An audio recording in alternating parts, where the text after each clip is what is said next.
Price Lord 25th November. இன்னைக்கு ஏசப்பா உங்களை பார்த்து சொல்றது என்னவென்றால், அவனோடு சாமுவேல் வளர்ந்த போது கர்த்தர் அவனோடு இருந்தார் என்று 1 சாமுவேல் 3:19 சொல்லப்பட்டிருக்கு.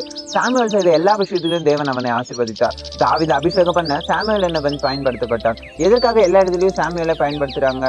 ஏன்னா சாமுவேல் தேவனுடைய சமூகத்துல காத்திருந்தான். நம்மள எத்தனை பேர் தேவனுடைய சமூகத்துல காத்திருக்கோம்? நம்மள எத்தனை பேரோட தேவன் கூட இருக்கிறார்?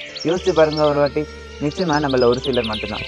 ஏன்னா நம்ம அநேக வேலையில தேவனுடைய சமூகத்துல காத்திருக்கிறதுல சோர்ந்து போயிடுறோம். இப்போ ஒரு நாளைக்கு ஒரு நம்ம சோர்ந்து போயிடணும். அது சோர்ந்து போனதுனால நம்ம விசுவாசமும் கெட்டு போயிடுது. விசுவாசம் என்ற ஓட்டத்துல நம்ம உறுதியோட இருக்கணும். தேவன் இடத்துல இருந்து கண்டிப்பா எனக்கு ஒத்தாசை வேறு நம்ம விசுவாசத்தோட இருக்கணும். அப்படி இருக்கும்போதோ கண்டிப்பா அவர் நம்மளுக்கு ஏற்றதை தருவா. அவர் நம்ம விரும்புறதை தரலனாலும் அவர் விருப்பத்தின்படி நம்மளுக்கு தந்து அவர் ஆசீர்வதிப்பார். ஒருபோதும் நம்மள மறந்ததில்லை, ஒருபோதும் நம்மள கைவிட்டதில்லை. இதுக்கப்புறமா அவர் நடத்துவா.